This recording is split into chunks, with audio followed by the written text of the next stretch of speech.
Semina Verbi, la semence du Verbe dans le cœur des hommes et des femmes d'aujourd'hui.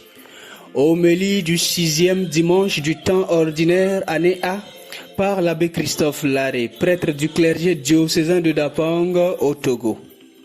La première lecture est tirée du livre du prophète Isaïe, au chapitre 58, versets 7 à 10. Le psaume 118. La deuxième lecture est tirée de la première lettre de Saint Paul apôtre aux Corinthiens, au chapitre 2, versets 6 à 10. L'évangile est de Saint Matthieu au chapitre 5, versets 17 à 37. Amen, je vous le dis, avant que le ciel et la terre disparaissent, pas une lettre, pas un seul petit trait ne disparaîtra de la loi jusqu'à ce que tout se réalise. Matthieu 5, verset 17. Oui, bien-aimés du Seigneur, à la suite des béatitudes et de l'enseignement sur la lumière et le sel, les 4e et 5e dimanches du temps ordinaire, la parole de Dieu de ce 6e dimanche montre, d'une part, les conditions de réalisation de l'ensemble de l'enseignement, c'est-à-dire du sermon sur la montagne, et d'autre part, insiste sur la permanence, la durée illimitée de la parole de Dieu dans un monde éphémère appelé à disparaître. Ta parole est vérité et ta loi délivrance, elle durera pour l'éternité. En effet, Jésus, comme un nouveau Moïse, enseigne la loi nouvelle. Nouvelle dans le sens d'aller en avant, mais non de bannissement de l'ancienne loi qui avait pour objectif d'aider l'homme à progresser selon ses aptitudes, selon sa mentalité, selon ses besoins, surtout selon son souci à promouvoir la justice dans la société. Car quiconque sait qu'il y a une loi qui autorise à rendre le mal pour le mal ne commettra pas le mal parce qu'il sait qu'on le lui rendra. Donc, si tu me gifles, je te gifle pour rendre le coup. Cette loi s'appelle la loi du talion. Et c'était pour rendre justice. Jésus a aussi ce souci de justice, a aussi envie de rendre justice, mais il veut, plus que la justice, promouvoir la miséricorde qui consiste à laisser le soin à Dieu de rendre justice quand bien même l'on est capable d'infliger une peine, de corriger une personne en le faisant le mal, en la faisant le mal qu'elle nous a fait. Le style de cette nouvelle loi est « Vous avez appris qu'il a été dit, eh bien moi je vous dis ». La nouvelle donne, la loi suprême de l'amour.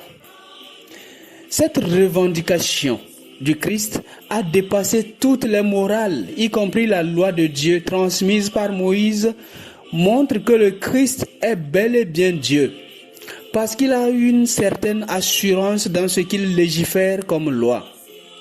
Il évoque le contenu d'une loi et en donne une autre, dans le sens de la parfaire. Ainsi, la justice de tout bon chrétien est appelée à dépasser celle des scribes et des pharisiens qui, eux, se limitent à appliquer une sorte de casuistique qui consiste à donner un remède approprié à chaque cas de péché ou de mal. Pour le Christ, toute la loi consiste à aimer Dieu et le prochain comme soi-même. Cela suppose que l'on ose faire à autrui ce qu'il aimerait qu'on le fît, même lorsqu'il est en erreur. Il s'agit alors de corriger l'erreur sans porter atteinte à la personne en erreur. Bref, il s'agit de faire le bien.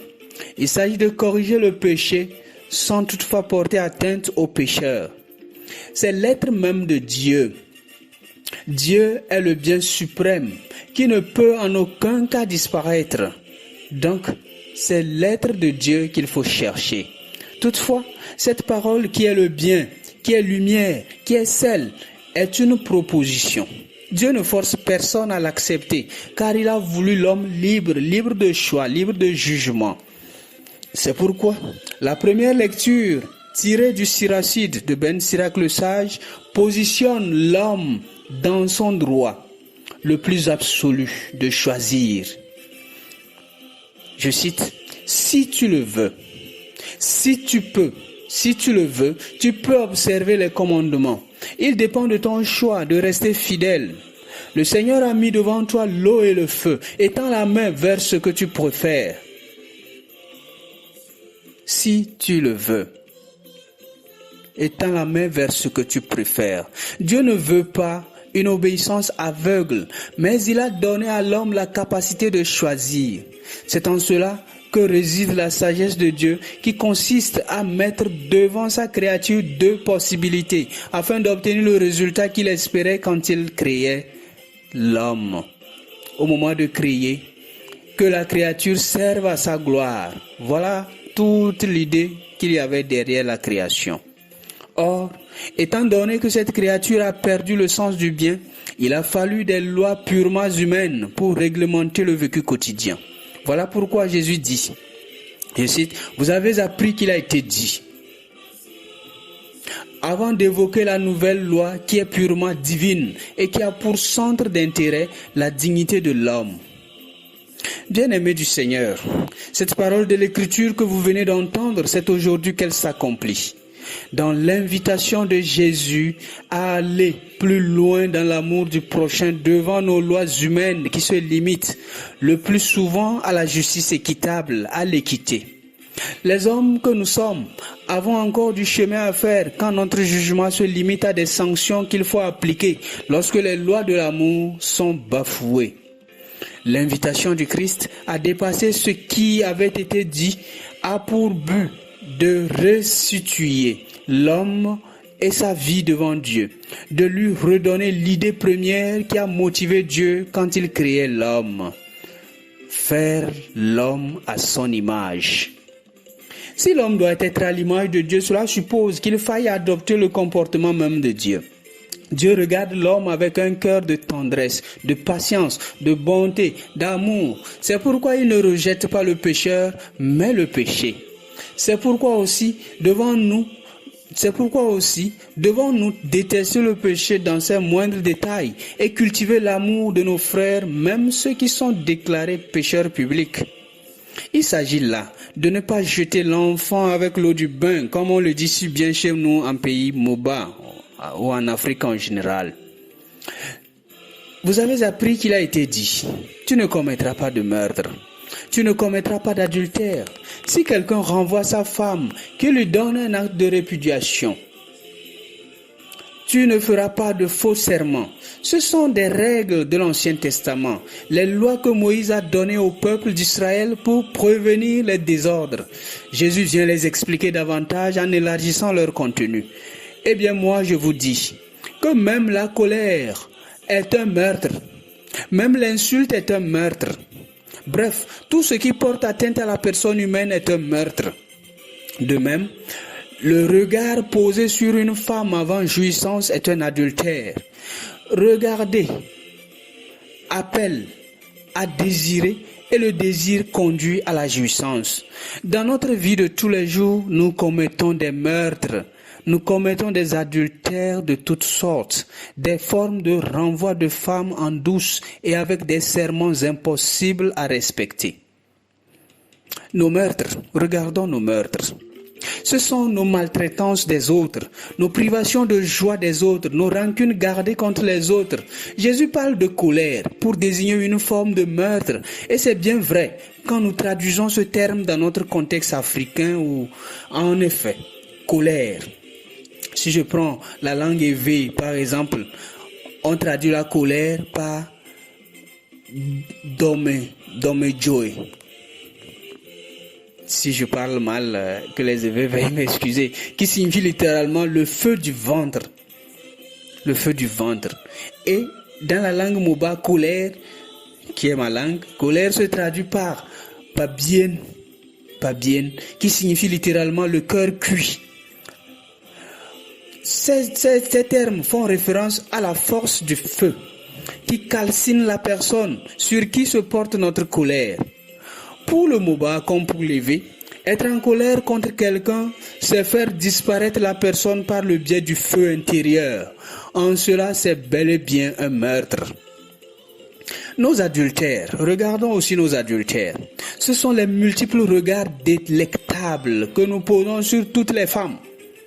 Les yeux doux que l'on fait à la femme d'autrui, les baisers non chastes, les causeries malsaines avec la femme d'autrui, soit en direct ou même par WhatsApp ou autres réseaux sociaux. Aussi posons-nous notre femme. Poussons-nous notre femme à l'adultère quand nous préférons causer avec des gens à travers les réseaux sociaux plutôt que de créer de l'ambiance chaleureuse à la maison en causant avec notre femme et nos enfants. C'est aussi une forme d'adultère. Dans ces circonstances, la femme cherchera du réconfort dehors aussi, soit visiblement, soit par l'internet, surtout le WhatsApp, pour aboutir à l'infidélité ou d'où l'adultère. Nos faux serments. Ce sont nos paroles jamais tenues, nos amours si mal vécus, nos intentions jamais droites. Jésus interdit tout serment, même les vrais, car il s'agit d'un contrat que l'on signe avec Dieu, comme si ce dernier était notre égal. Seigneur, je te jure au nom de mon baptême que si tu m'aides à gagner un emploi, je te construis une église. 3 points de suspension. Dieu est-il un marchand? Voilà des serments. Nous sommes créatures et par conséquent, si nous avons à faire un serment, ce ne peut être que celui de vouer notre vie à notre Créateur. Bien-aimés du Seigneur, notre abandon total à Dieu est bien ce à quoi nous sommes invités, car si tout va disparaître d'un jour à l'autre, une seule chose demeure, la parole de Dieu qui est lumière et sagesse. Prions. Seigneur Jésus, établir des lois n'était nullement ton intention, mais restituer la vocation humaine devant Dieu fut sans doute l'objectif de tes préceptes. Nous te prions de faire que notre vie, sans cesse renouvelée, soit une perpétuelle offrande à ta gloire. Amen. À l'écoute de l'Évangile, arme-nous de patience. À l'écoute de l'Évangile, arme-nous de patience.